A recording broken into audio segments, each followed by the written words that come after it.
Hello everyone, আসসালামু আলাইকুম। আপনাদের সাথে শেয়ার করছি একটা দিনের গল্প। বাচ্চা কাচ্চা, আমি, আমার হাজব্যান্ড, আমাদের ফ্যামিলি। এদিকে সকালবেলা নাস্তা করার জন্য কিছুই ছিল না, মাত্র কক্সবাজার থেকে এসেছি কালকে রাতে। তাই সকাল সকাল নাস্তা করতেছি রসমালাই দিয়ে, রসমালাই প্লাস হচ্ছে পাউরুটি। পাউরুটি দিয়ে থাকলে যে কোনো কিছুই খেয়ে ফেলি। আমার হাজব্যান্ড কুমিল্লা গিয়েছিল, সেখানের মাতৃভাণ্ডার থেকে রসমালাই নিয়ে আসছিল, সেগুলো দিয়েই করব। কিন্তু রসমালাই দিয়ে পাউরুটি দিয়ে ওরা খাবে ঠিক আছে, কিন্তু শীতকালে সকালে আমার মাঝে মধ্যে বিনিবাদ খেতে খুব বেশি ক্রেভিংস ওঠে। আমার এই বিনিবাদটা খেতে হয়, তবে কোনো মাংস বা কোনো কিছু দিয়ে খাওয়ার ওরকম কোনো ডিমান্ড থাকে না। ওইটা সবসময় আমি প্রায় সময়ই নারকেল আর গুড় দিয়ে খেয়ে ফেলি। তাই আমি বিনিবাদ দিয়ে গুড় দিয়ে খেলাম, আর তারা হচ্ছে রসমালাই দিয়ে পাউরুটি দিয়ে খাবে জল দিয়ে। এদিকে আমি চাটা বসাই দিচ্ছি। চাটা বসানোর আগেই কাজ বেড়ে গেল। এই যে ডিব্বার মধ্যে আবার রং ঢুকাতে হচ্ছে, দুধ ঢুকাতে হচ্ছে, চিনি ঢুকাতে হচ্ছে, সব কিছুই শেষ। আমি অনেক দিন ছিলাম না, আসার পরে আবার নতুনভাবে সাংসারিক সব কাজ করতে হয়। সব কিছু হয়ে গেল, তারপর আমি চাটা বানিয়ে নিচ্ছি। এই যে আমার চাটা কমপ্লিট। তারপর আমি দুপুরের রান্না বসাই দিব চা খেতে খেতে। এদিকে বাচ্চাগুলা আমার হাজব্যান্ডকে দিয়ে দিলাম যে তুমি ওদেরকে রাখো, পারলে একটু একটু পাউরুটি খাওয়াও। সে তাদের সাথে টাইম স্পেন্ড করতেছে। এদিকে আমি মশলা বানিয়ে নিলাম, পাশাপাশি চা খাচ্ছি। এই বিস্কিটটা হচ্ছে MMF বিস্কিটটা, অনেক বেশি ভালো লাগছে। আমেরিকান একটা বিস্কিট। আমার ভাই তার ভাগ্নেদের জন্য নিয়ে আসলো, আর ভাগ্নেরা এটা পেয়ে রাতে ওটা নিয়ে ঘুমাইছিল। এই আর কি, ওদের হিস্ট্রি একটু দেখাই যে বিস্কিট নিয়ে তারা কত খুশি। ওরা ভাবছিল ফার্স্টে চকলেট। যাই হোক, বিস্কিটটা চকলেট না হলেও বিস্কিটে এক কামড় দেওয়ার সাথে সাথেই ভিতর থেকে ভালোই একটা চকলেটের ক্রিমি একটা ফ্লেভার আসে, প্লাস হচ্ছে চকলেটও আছে, খুব ভালোই, খারাপ না।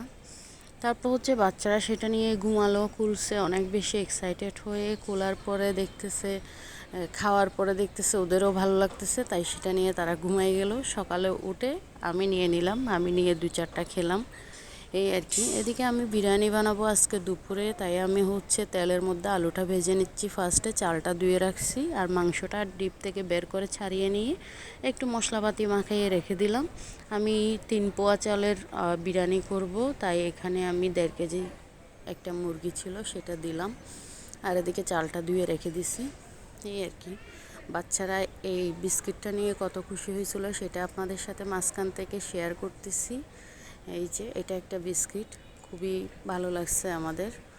সারফা খুলতেছিল, সাফরিন কারাকারি দিচ্ছিল এটা নিয়ে। এক পর্যায়ে 2 বোন মিলে এটা খুললো। সারফা সাফরিন দুইজনই এটা নিয়ে খুব এক্সাইটেড। ওরা ভাবছিল এটা চকলেট, কিন্তু ওর মামা শর্ত দিয়ে দিছে তোমরা খাবে ঠিক আছে, যদি এইটা খাও কিন্তু আমাকে বক্সটা দিয়ে দিতে হবে। কিন্তু সারফা বলে না না, এই বক্সটা তো আমার মাস্ট বি লাগবে, এটা আমি দিতে পারবো না, তুমি বিস্কিট খাও কিন্তু আমার বক্স লাগবে। সারফার ইদানিং সব কিছু নিয়েই হচ্ছে জেলাসি, সব কিছু নিয়েই সব কিছু তার এখন লাগে, সব কিছুই লাগে আর কি। একটা ময়লা খাওয়ার পরে একটা চকলেটের খোসা, সেটাও কিন্তু তার লাগে, সেটাও এখন সে জমায়। আমার মেয়েটা যে ভবিষ্যতে কত জমাতে পারবে আমি জানি না।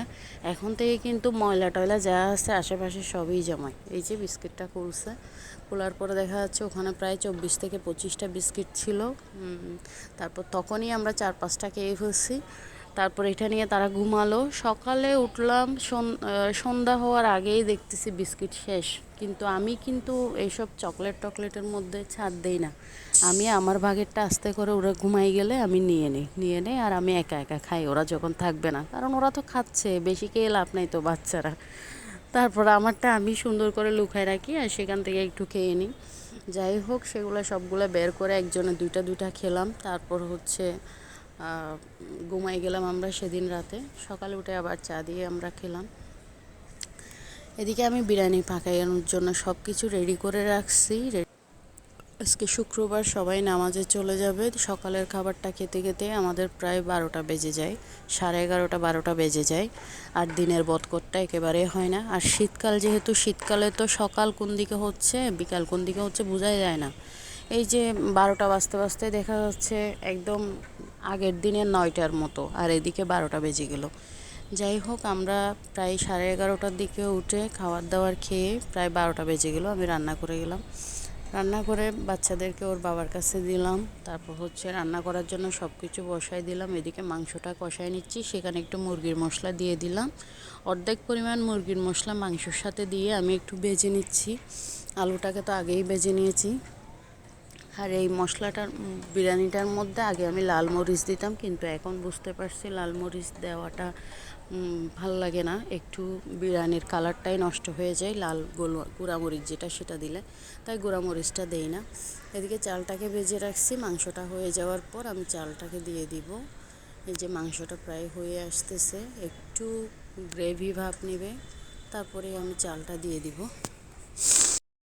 মাঝে মধ্যে বিরিয়ানি খেতে ইচ্ছা করে, সেটা বিফ হোক চিকেন হোক দুইটাই ভালো লাগে। সব সময় অ্যাজ ইউজুয়াল তরকারি সাদা ভাত খেতে ইচ্ছা করে না, মাঝে মধ্যে আসলে বিরিয়ানি খেতে হয়। এই আর কি। এখন আমি বিরিয়ানির চালটা দিয়ে দিচ্ছি, একটু একটু করে মিক্স করতেছি, একসাথে পুরোটা দিলে নাড়তে কষ্ট হয়ে যায়। অনেকে হচ্ছে বিরিয়ানির মধ্যে টমেটোটা ইউজ করে না, কিন্তু ভাই মুরগির মাংস রান্না করলেও আমার টমেটোটা দিতে হয়। তারপরে এদিকে হচ্ছে বিরিয়ানি করলেও সেখানে অন্তত 2টা টমেটো আমার দিতে হয়, কেন জানি না, এটা আমার হয়তো বদভ্যাস। কেউ না দিয়ে থাকলে স্কিপ করবেন। এই আর কি। এদিকে চালটাকে আমি 3 পর্যায়ে ধাপে ধাপে মিক্স করে নিলাম। এখন চালটাকে কিছুক্ষণ ভেজে নিব, তারপর এক পাশে গরম পানি হতে দিলাম। গরম পানিটা সিদ্ধ হয়ে যাওয়ার পরে পুরোপুরি ব্লক আসার পরে আমি গরম পানিটাকে ঢেলে দিব। তারপর হচ্ছে একটা পলি ব্যাগ দিয়ে আটকে দিব যেন ভাতটা ফুটে যায় একেবারে। কিছুক্ষণ নাড়াচাড়া করে ভেজে নিলাম, তারপর হচ্ছে ফুটে যাবে একটু পরে।